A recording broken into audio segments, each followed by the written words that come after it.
What's going on, family? It's podcast number 5, and today we are talking about the fact that I stopped believing God.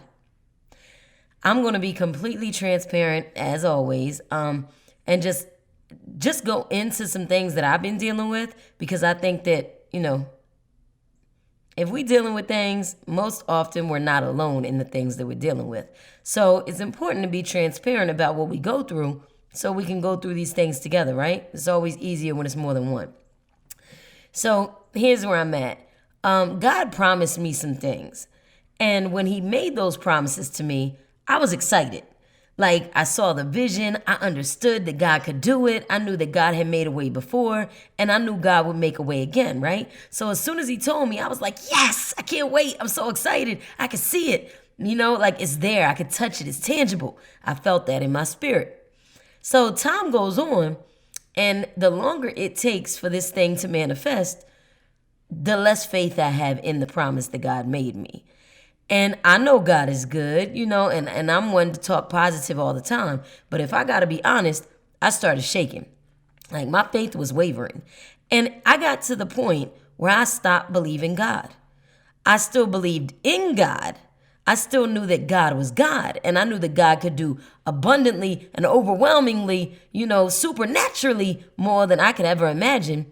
I just didn't believe in his promise for me. I stopped believing what he told me. I knew he could do it for other people. I knew he did it for me before, but I stopped believing that he would do it for me again. I stopped believing that what he told me was going to come to pass. And as I sit here and talk to you today, it still hasn't happened. But I'm going to tell you how my mind shifted. What happened was, one day I realized that I no longer believed. Like, I had gotten into a dark space. And I was talking to God and I was praying, and I realized that I was questioning him. And I no longer believed in what he told me. And what happened was, I was so consumed by the world and what man was doing and what man was saying that convinced me that what God was saying wasn't true. And it's crazy because, you think, well, I believe in God and I read the Bible, I listen to my sermons, I go to church, so I know that ain't going to be me. If God made me a promise, I know it's coming to pass. But that's not how that thing goes all the time. And I stand here, in full transparency, letting you know, Lord, the devil and this world had a way with me. And before I knew it, I was questioning whether or not God's promise would manifest, whether I was even good enough for it to happen to me, whether I deserved it, whether I was capable of doing the work that it required to get to that place. So one day I walked outside of my house, and there's a palm tree on the right side of my house, and there's a pine tree on the left side of my house. For whatever reason, some call it odd, I say it's God, I looked up and I noticed both of these trees have absolutely no brushes, like no branches, no leaves, no nothing on the bottom. Like, they're all like just a whole bunch of trunk and bark. And then when you look up, they're flourishing. So I'm like, that's weird, And I didn't pay it no mind. I just thought it was weird, and I kept it going. Now, we ain't cut the stuff. Ain't nobody came out here and chopped this stuff off. So I'm wondering what's happening to these trees, and why are the lower branches and lower flowers and all that stuff just disappearing? I thought it was weird, but I got in the car and drove to work because I'm a weirdo, and sometimes I just notice weird stuff, right? But as the day went on, I couldn't shake it. So I kept thinking about these trees. So I'm talking to my loved ones, and I'm like, I wonder what's up with these trees. Of course, they looking at me like I'm crazy too. But I knew that God had a message in these trees. So I'm looking up palm trees. I'm looking up pine trees. Nothing's happening, guys. I'm just steady looking up trees. It ain't no action coming from these trees. So then I'm praying one day, and the name Joshua popped up in my head. And I was like, okay, Joshua. God, show me what you want me to know about Joshua. Soon as I saw Joshua in my mind, Abraham's name popped up. And now it's like flashing lights. Joshua, Abraham. And I'm like, stop it, right? Because there's too much stuff happening right now in my mind. I'm about to go crazy. So I opened my eyes, I stopped praying, and I went to Google and I typed in facts about Joshua. I'm reading all this stuff, nothing makes sense. So I type in Joshua in the Bible. I'm reading all this stuff and I'm like, oh, this is cool stuff. Good to know. Thanks for the heads up. But it's still nothing connected or resonated in me that spoke and said, that's it. That's why God was showing you Joshua, right? So next thing you know, I deleted everything that I had typed in the search engine and I just typed Joshua. And what popped up was Joshua Tree. And I was like, Joshua Tree? So I looked over at the picture that was on my right. The tree looked like the palm tree and the pine tree. It had a whole bunch of bark and tree at the bottom, and everything growing was at the top. And I was like, okay, now this is weird. I got chills all over my body. And I'm like, I don't even know what a Joshua tree is. I've never heard of a Joshua tree. Is Joshua tree the reason that I'm supposed to be looking up Joshua from the Bible? But I knew it was because of the way I felt when I saw the picture of the Joshua tree. So I clicked on the Joshua tree, and the facts about the Joshua tree were, the Joshua tree is known for its survival, its resilience, and its beauty that was born through perseverance. Now, if you're not catching on yet, this is important. Joshua tree is a slow-growing tree, but it lives long. It grows in one place in the world, only one place. Now, the Joshua tree was named after Joshua because when the Mormons were walking through the desert, they saw the Joshua tree and said it looked like it was waving with upraised arms, taking them to the promised land. Come on, Jesus. Somebody's with me right now. Okay, look. So this is why this connected to me, because I'm like, yo, I'm praying on this thing. I'm not believing God and his promise. My faith is getting shaky. I'm getting into a dark space in my mind. Lord, I'm all over the place right now. And you showing me trees. I'm seeing palm trees, pine trees. I know what these trees look like. What you doing, Jesus? But now this Joshua tree is a little different. The Joshua tree is showing me, listen, you're known for your survival, Beezy. You're known for your resilience, Beezy. And your beauty has come through persevering, Beezy. It's taking you a while to get there. You a slow-growing tree. But guess what? Once you get it, it's going to last. Just like that Joshua tree. They live a long time, y'all. So as I'm getting this, I'm like, oh, Lord, yes, it's a word. I get it. I understand why Joshua was important. But where's Abraham coming in, right? So I'm thinking, okay, let me look up Abraham and just see what pops up, right? So as I'm looking up Abraham was old. Remember, Abraham was real old when God made a promise to him.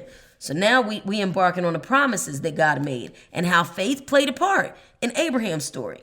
Now, the reason I take up these old people from the Bible is because A, God gave them to me. I saw them when I was praying. B, we these old people from the Bible. I'm Joshua. I'm Abraham. People are people. And we just continue. God continues to create us in greatness in our generation so that we can become the Abrahams and the Joshuas. But we got to make sure we latch on and we do what God has for us to do in order to get there. Okay, so hold on. Back to Abraham.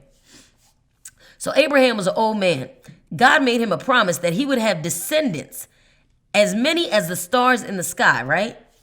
Now, I imagine Abraham was probably like, bruh, I'm 7,200. It ain't no way I'm going to have all these children. And with who? Sarah? Because Sarah's 7,252. Sarah can't have no kids, Jesus. So that's probably what's going on in Abraham's mind. But still, he probably had that, that little bit of faith that said, okay, I know God's a man of his word, so I'm believing him, right? Next thing you know, boom, Sarah and Abraham have a baby named Isaac. Glory, God made a promise. It manifested, all is well. All ain't well, because God came back around to Abraham and said, hey, do me a solid. I need you to kill your kid. That's my language. But what God really did was say, yo, I need you to take your son to this place and offer him as a burnt offering. So basically, God told Abraham, I promise you this son, you have this son, you're happy, you can't believe it. This son is going to continue your lineage and descendants are going to be as many as the stars in the sky. But then God then turned around and said, hey, not that fast. I need you to kill him, okay? Now, at that point, Abraham clearly could have said, all right, enough is enough. I'm checking out. I'm done with this. But he didn't. Abraham got his stuff together, walked up to where God told him to go, and was getting ready to kill his son, offer him as a burnt offering. in like a split-head decision, like in that 3, 2, 1 countdown before the buzzer goes off in a basketball game, God said, hey, don't worry about it. I got you. You ain't got to kill him. All is well. So it was a test of Abraham's faith to see if he would do it. He did, but God stopped him, didn't make him sacrifice his son Isaac, and Isaac went on and became the father of Israel. So the promise that God gave Abraham in the beginning manifested in the end, but in that middle, Abraham had a time, y'all. Can you imagine? I can't imagine. The stuff God asked me to do is nothing compared to the stuff God was asking Abraham to do, or even Joshua. In the Bible, Joshua was asked to do something that appeared impossible. He was supposed to go take the land from the Canaanites. Now, this was promised land, and he was supposed to take it, but it looked like you can't beat them people and take their land. But God told Joshua he could, so he believed him. And because he believed him, he was able to enter the promised land. Now, God then came at Joshua again with a task that looked unbelievable. Joshua and his people were supposed to cross the Jordan. Now, mind you, at this time, the Jordan had flooded. It's impossible to cross the Jordan without drowning, God. What are you doing here? We're going to die. Is this what you got for me? Oh, Elizabeth, I'm coming. That's what I imagine Joshua did. So God said, look, just keep walking. Don't keep checking back with me, asking me if I'm sure of the direction and checking the GPS, the guide positioning system. Don't keep doing that. Just keep walking because I said keep walking. And when you get to the end of the river, it'll all be well. So they kept walking, and when they got to the edge of the river stood still. Can you imagine that? Like God saying, hey, I want you to do this thing, and you like, because we do it all the time. God will say, hey, Beezy, I want you to go do this or go here. And I'll get ready to go there. And then I'm like, hey, God, this ain't looking good, bruh. Did you still want me to go there? Yes, Beezy. All right, let me keep on walking. Hey, God, it's getting a little scary, bruh. Hey, you still there? You still want me to go there? Yes, Beezy. And we keep doubling back to checking to see if God changed his mind or if he made a mistake. And how many people know God to make a mistake? Okay, then. So anyway, Joshua and his people got to the edge and the water was still. And they were able to make it through the water that had flooded that everybody thought they was crazy for going that way. So in these two examples, Joshua had faith that was crazy. He believed God no matter what it looked like. No matter what humans said, no matter what the situation looked like, he kept walking. Abraham believed God no matter how it felt. No matter what Sarah said, that's his wife. No matter what his friends thought when he said, hey, I'm going to kill my son tomorrow. He kept going anyway. So, like I said, we Abraham, we Joshua. How many times have we faced opposition where somebody told us that what we believe ain't possible? Where somebody said that what God told us can't manifest because it's not logical? Where opposition and walls and barricades look like they're going to stop us. But God already gave us the word that we're going to get there. So who you going to believe? God, like Joshua and Abraham did? Or you going to believe people? The same people that don't know where they going. The same people that are still trying to figure it out themselves. That's what happened to me, man. I started believing people. I started listening to people. I started looking at what's realistic. But it ain't about reality. I serve a supernatural God. So I'm not worried about what look real, because it didn't look real for me to be able to come home and get my family back together and come down to South Carolina and get on the radio. I'm a convicted felon. I'm a drug dealer. I got charges for aggravated assault on my record. I don't have no business walking into these schools and testifying to these children. I don't have no business going back into these jails and telling people what they can do when they come home. But the reason it is my business is because God made it my business. So if God did all that, what's this? And maybe it is stupid, but it's a supernatural type of stupid. Like, I'll be dumb to the world. Silly in faith. I look goofy. I'll be dancing David naked in the streets.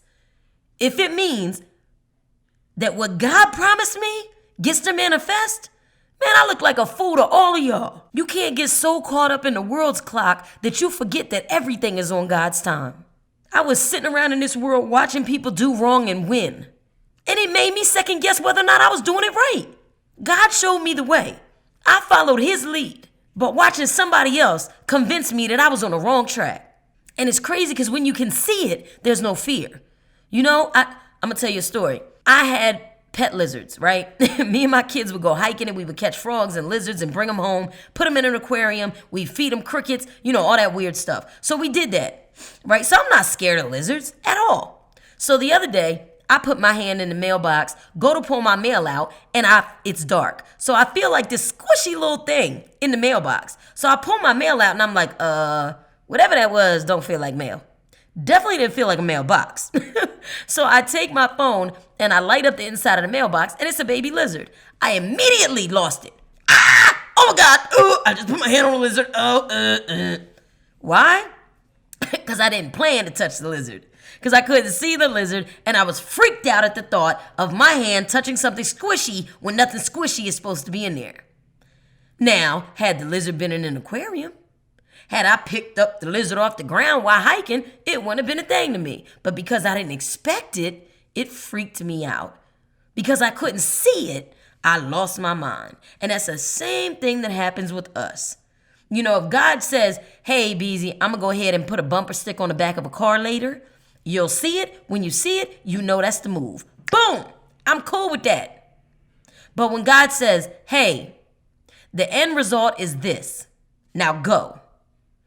Boys, I'm walking down the street. I'm like, hey, you didn't say a dog was coming. Hey, God, you didn't say there wouldn't be no street lights. Oh, my gosh, somebody in all black coming my way. God, you didn't say it would be this long. I'm tired. I need water. You didn't tell me all this. Hey, God, am I still going the right way? Hey, is this the way you want me to go? Make a left here? Like, why? God said go, just like he told Joshua, just like he told Abraham. And God carried them, and his promise was fulfilled because of their faith. Because they believed and they didn't stop believing when conditions told them otherwise. So my word for you today, and the word for me today, is to believe in the middle like you believed when you first heard it. Believe when situations don't look good, like you believed when that promise first sat in your spirit. And when the world tells you no, and when conditions start to change, God's promise is still God's promise. Now, I think I got a little preachy that time, but it was on my spirit, and I had to give it to you the way I got it, so there it is. There's episode 5, guys. Thank you for tuning in. I love you as always, and don't forget to leave a comment. Leave a comment. Let me know how you're feeling. Let me know what you're going through. Tell me if I can pray for you. Let me know how this felt to you. What's Podcast 5 feel like to you? I want us to be in this together, okay? And do know this Saturday is Daydream 2020. If you've already got your tickets, it's a blessing. I'll see you there. If you haven't gotten your tickets, go to eventbrite.com, search Daydream, DAYDREAM. It's a vision board party with a purpose. We've got a guest speaker. We've also got paint therapy, so we'll be doing a paint and sip as well. So we're doing a little painting, a little vision boarding, a little creating, whole lot of fellowship, all right? I'll meet you there. Daydream this Saturday in Winsboro. For more info, hit me up on Instagram at BeasyBaby, BeasyBaybie. I'm out.